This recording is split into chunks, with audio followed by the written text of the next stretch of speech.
Welcome to Unhoused and Unscripted, where we dive deep into real stories and raw conversations about youth homelessness. I'm your host, Joseph Alonzo, and in each episode, we'll break down barriers and bring you unfiltered insights from those who live it, work it, and are fighting to change it. Join us as we explore the complex realities of being unhoused, shedding light on the struggles, the resilience, and the humanity behind the statistics. From personal narratives to expert interviews, nothing is off limits as we aim to foster understanding and inspire action. This is Unhoused and Unscripted, where every voice matters and every story counts. So today, I'm honored to be joined by Sari Gilman, the founder of Cocoon House and a passionate advocate in our community. Together, we'll explore the history of Cocoon House, delve into the broader issue of youth homelessness in Snohomish County, Washington, and we'll also discuss the foundational goals that Cocoon House was built on and how we continue to strive towards those goals today. So, Sari, welcome. Sari, you are like a legend around the organization of Cocoon House. 1991, you had this idea that something more needed to be done. You all have a history. You're a psychotherapist by training. You are a trainer. You're a published author.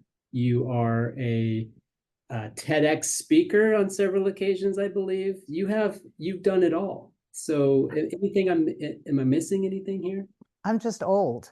That's why I've done all these things, because you get older. But no, you're not missing anything. You've hit all the high notes. Yeah. Well, tell me what you're doing right this moment. So what's hot on your to-do list? Hot on my to-do list. I've started writing for kids. Good. Yeah, and writing for middle grade. So I've been taking classes, and I'm kind of putting my attention, very oddly, back on kids. For a long time it's been on adults, and for a long time it was on teenagers, and now I'm just starting to write for kids. So that feels really important to me, and it feels really important to me that that we are able to look in these times at the context and complexity of so many issues that kids are facing. And all of our kids, teens at Cocoon House, teens everywhere, kids everywhere, I am thinking deeply about the culture that we're in now, these times, and what that means for childhood and for adolescence and for growing up into the culture of issues that they are all facing.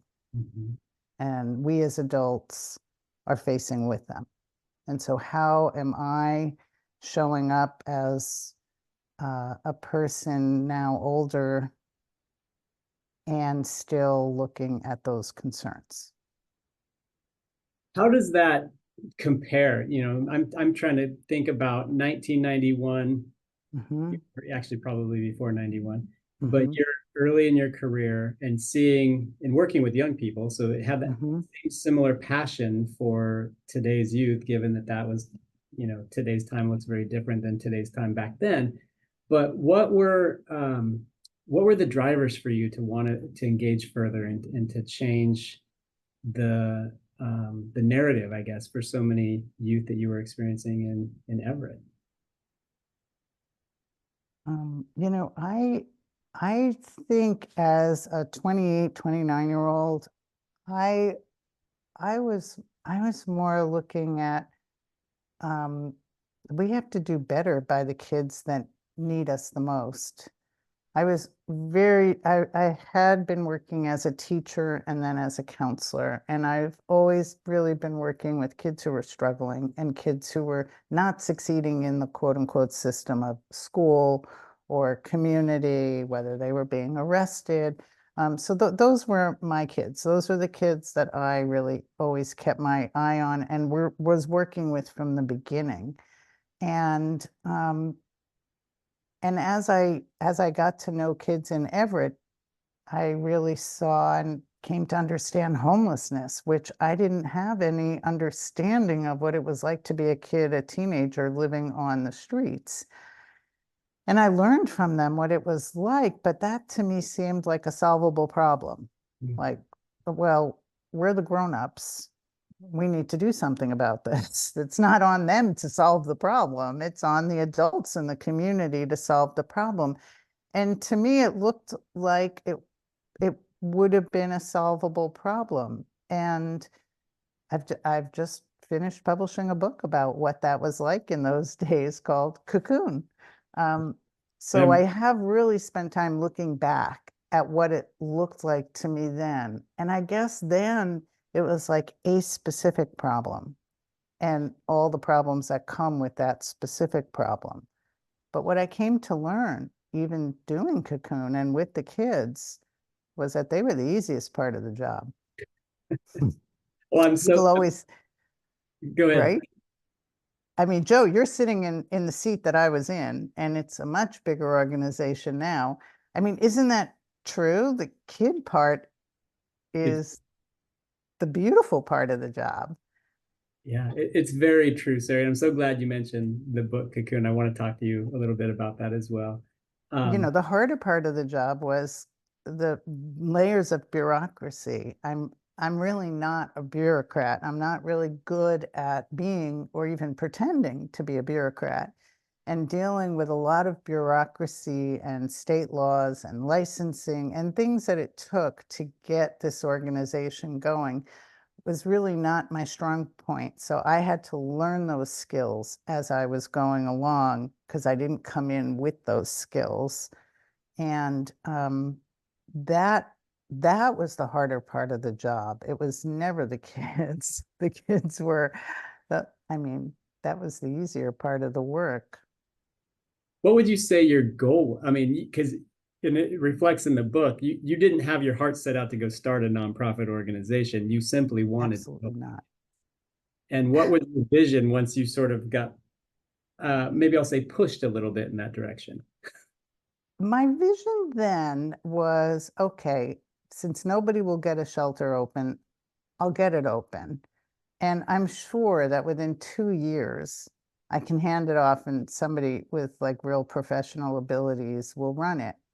But what I learned is that it had to be strong enough to stand because I started seeing how fragile nonprofits are and how they crumble and how they close and how they lose funding and how fragile they are as a resource in our community. We're so dependent on nonprofit organizations to fill in gaps, but they are all so fragile. And so it really took 10 years before I could back up from it because it took that long to make sure it was standing on a solid enough foundation that 33 years later, here you still are, Yeah. because you are able to grow and maintain and manage and develop this organization now because if it was standing on such fragile ground, it wouldn't even be here 33 years later. So that's that to me became the task was make it strong enough to last. I never imagined what it would look like 33 years later. I never imagined what you have done with it. I don't have that much imagination. Well, it's really interesting because a couple of things you've said really resonate with me today. And one is that it takes community. Like someone's got to do this. We've got to do it, and that is that's something that I've known you to emulate that. And Cocoon House, I think when I look at the way we've evolved over at least the time that I've been here, there's a need and there's a gap for young people, and we need to be filling that gap. We need to jump into that gap and try to fill as best we can, and to try to create that web or that net for youth not to fall through the cracks. I think has been probably a bit of Cocoon House culture that you really helped set up from the very beginning. Well, And the we were not an island. yeah, It was more a matter of thinking as I saw everything in the community as a resource. Like to me, Everett was just filled with resources. It was like, oh my gosh.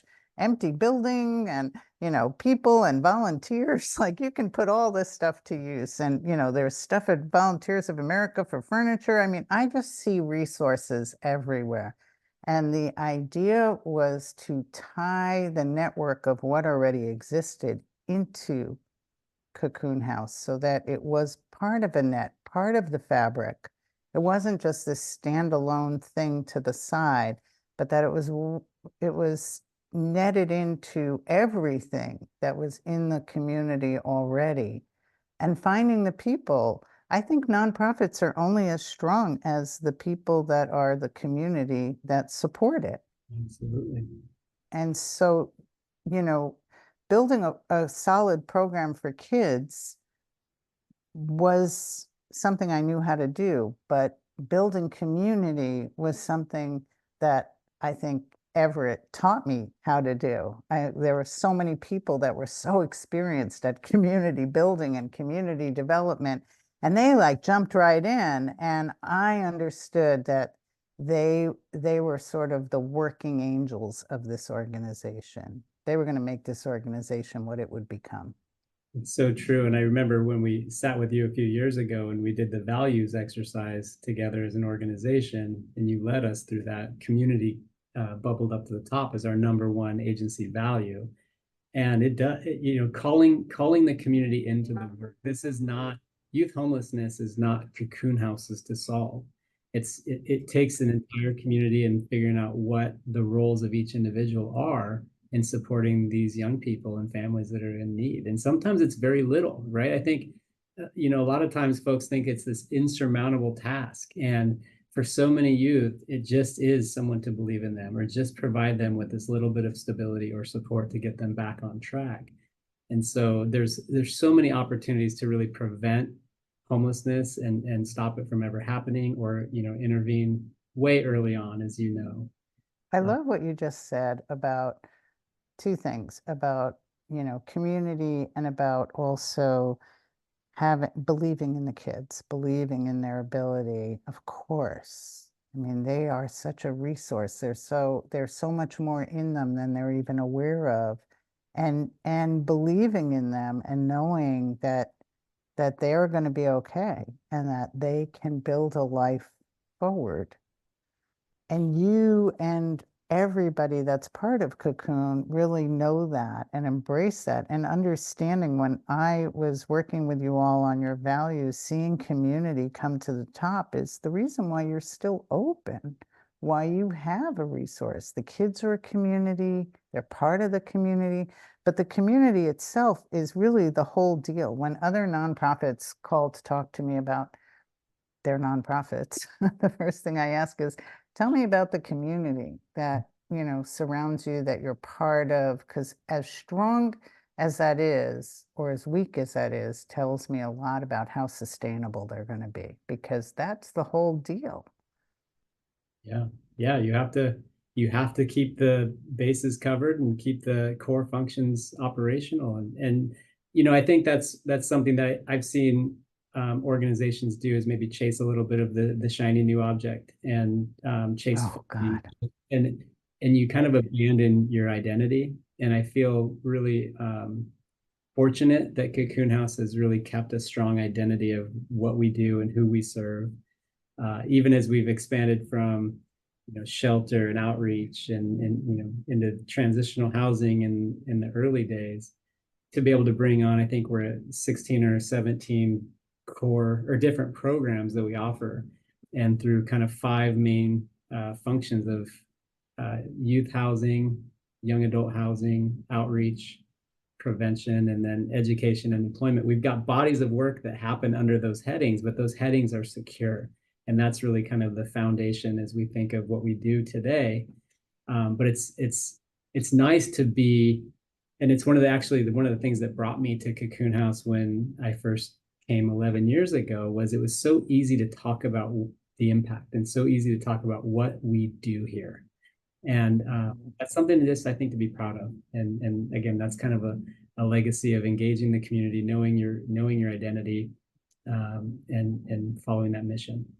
So important what you just said about not chasing the bright and shiny objects. because language changes so much around what we call things, what we name things, right?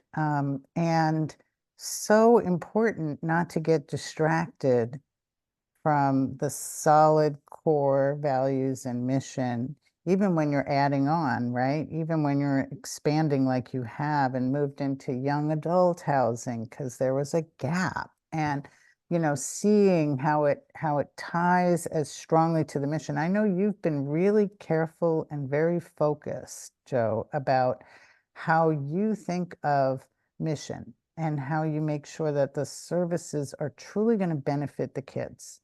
Like, Mhm. and you really have your eyes on that, like at its core. And sometimes that must mean passing up financial resources, passing up certain grants, because you aren't about to reshape the mission based on one particular funder's, preferences.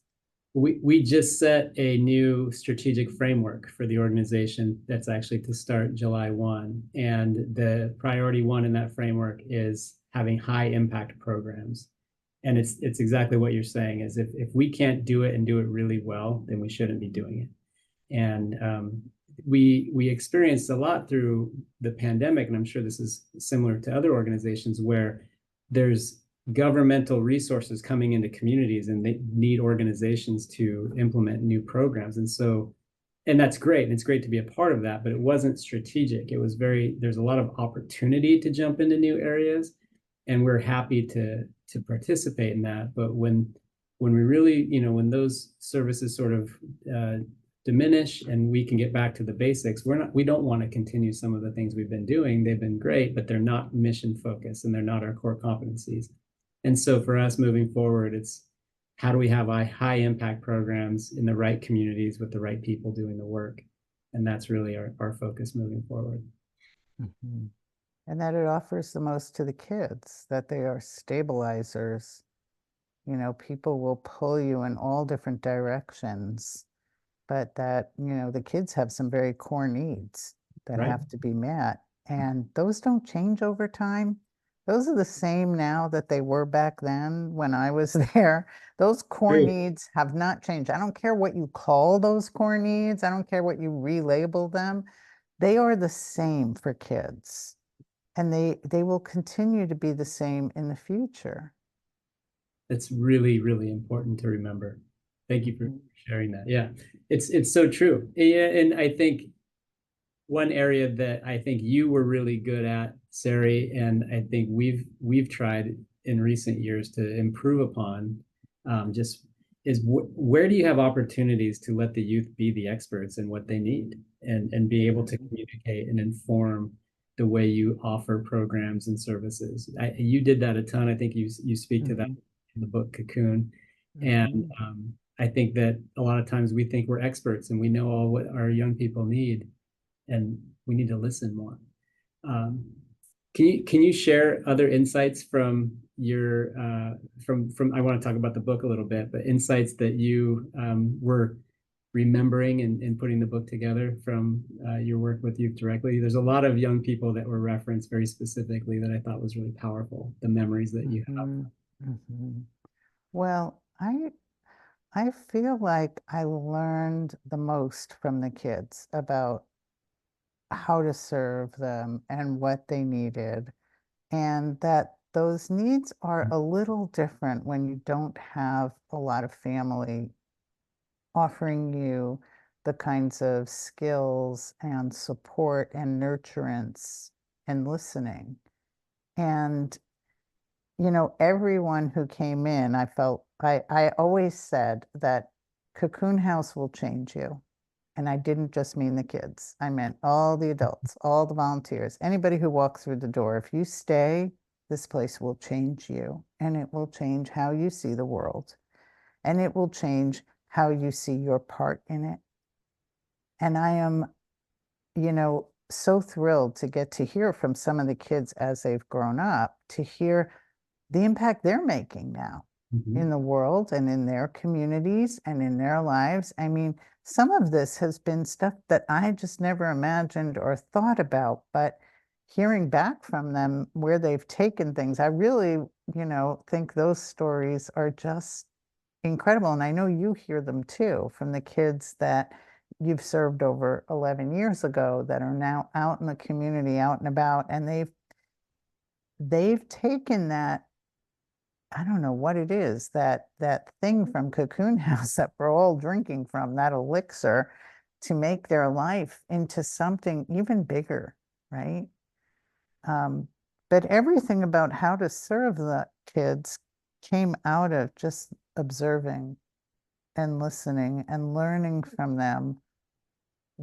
How do they see what they need next? What are they ready for? And trying to bridge that with their developmental stage. Mhm. What can they handle? What will be safe? I always thought safety first, and let them kind of think about what their life is going to begin to look like and how they're going to put it together. It was every kid did it differently. It was so interesting. We never had a cookie cutter program, and I'm so proud of you all now because you still don't have a cookie cutter program. You're not trying to make every kid the same No, because no, they're all individuals. right. Well, that special secret sauce, I think, is trying to level the power dynamics, right? I think, partnering with those youth, giving them time, giving them safety, choices, all of those things are important, right? And if you're trying to ram everybody into one form, it's not going to resonate with many of the young people. We don't have the answers. The more I think about what the future is going to look like as adults, we we really don't have the answers around how to even begin to prepare kids for what is really what the culture is going to look like. I mean, were any of us prepared for the pandemic? No, No. I mean, if there's one takeaway lesson from that, it's that we aren't prepared for everything. We don't know what's going to happen next. But we are hoping that the essential core things about relationship, about community, about caring for each other, those things are going to hold. interesting fact, Sari, in saying that the first year of the pandemic, when we had no PPE and we had no vaccination, was exactly a reflection of what I was just saying. What you're illustrating is the relationship of having staff and youth experiencing a common enemy, if you will, the pandemic, or a common fear. We had the least amount of turnover that I've ever seen in the organization since I've been here. That first year where staff were arguably most unsafe alongside of our youth that were unsafe was this beautiful culture of humanness and care and relationship. And I've never seen anything like it before or after that year. And so it's just that power of community together and teamwork, I think it was really completely opposite of what I anticipated, to be honest with you. I thought we would have people not show up to work fearful of not getting paid enough, not being able to work. Everybody else went to work from home. Remember that time? Everybody else got, different work arrangements, and our residential staff, or who I'm primarily speaking about, showed up and just continued to show up. And it was amazing. Yeah.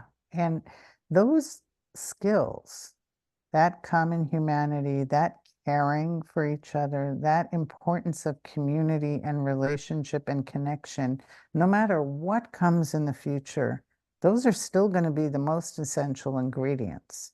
And so everything that you do to build that in your pods that you have at Cocoon, in the way that kids are in like little mini clusters and groups, all of that is building the fabric of relationship and connection and community. And those are the things that are going to help us face whatever we have in the future.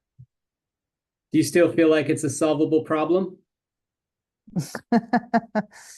um, I feel like, do you mean for the future? All that we're facing?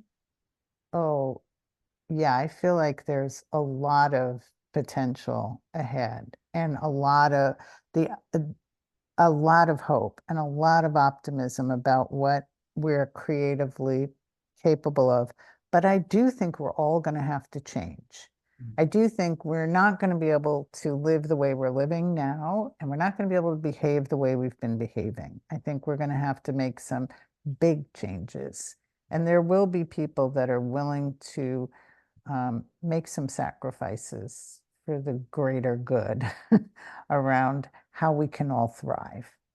And those people who don't make those sacrifices will be not as able to thrive as they think they are now. So it's going to take sacrifice, it's going to take change, and we're all going to be learning at the same time. Thank you, Sari. This has been a wonderful bit of time to talk and reflect on the current and the years of Cocoon House's history. And I think the themes of pulling people in, calling community in, changing the way we, in small ways. Again, these are not insurmountable little ways of thinking differently, operating differently, acting differently. Everybody has a role in how we end and address youth experiencing homelessness and some of the complexities that relate. But I want to thank you for helping us launch this first episode of Cocoon House's podcast, Unhoused and Unscripted. We want to encourage listeners to subscribe, rate, and review the podcast as we continue to put this out, I think about once a month. And also, I'd like to direct folks to Cocoon House's website and follow us on social media for more information on ways to help, because we need those people to call in. And we do want to promote the book Cocoon, written by Sari, and Sari's been on almost a year-long book tour of the book, which really illustrates wonderfully the origin story of Cocoon House and some of the things that young people were encountering back in 1991, all the way to today. Those issues are, as we mentioned, very similar. I encourage folks to find a way to get involved and to support the work. Sari, you want to add to that? Thank you so much for all the work that you've done and for still being here. Like, this is still my pinch me moment. Like, look at this, Cocoon House is still here. This is like the best part of everything. It really is.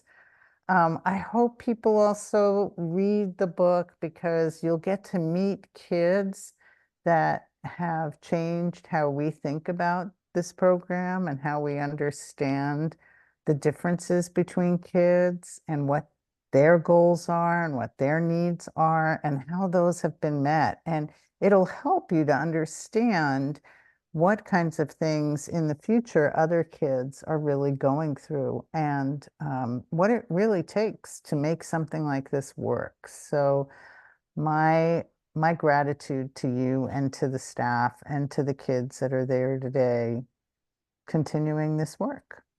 Everybody's got a role in it. Yeah, the young people are working hard too. So it's definitely takes an entire community. So, Sari, I hope that you'll tune in to the podcast as we have future episodes come out. I can't wait.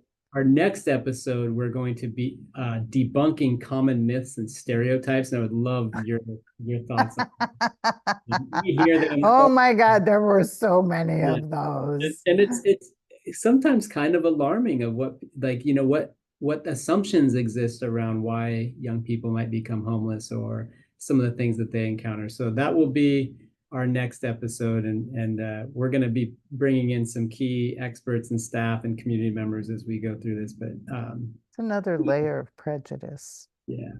Yeah. So our hope is to really unpack that and provide avenues for folks to be challenged a little bit, maybe in some of their thinking, and again, call people into action.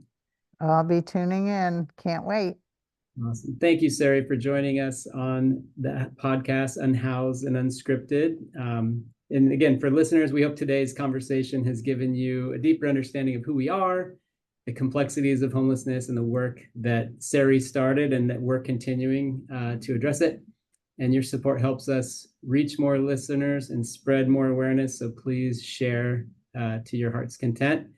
And stay updated on future episodes and learn more about how to get involved. You can follow us at cocoonhouse.org and visit the website. And social media is at Cocoon House. And until next time, I am Joe Alonzo, reminding you to stay informed, stay compassionate, and stay engaged. And together we can make a difference. This is Unhoused and Unscripted. Thanks.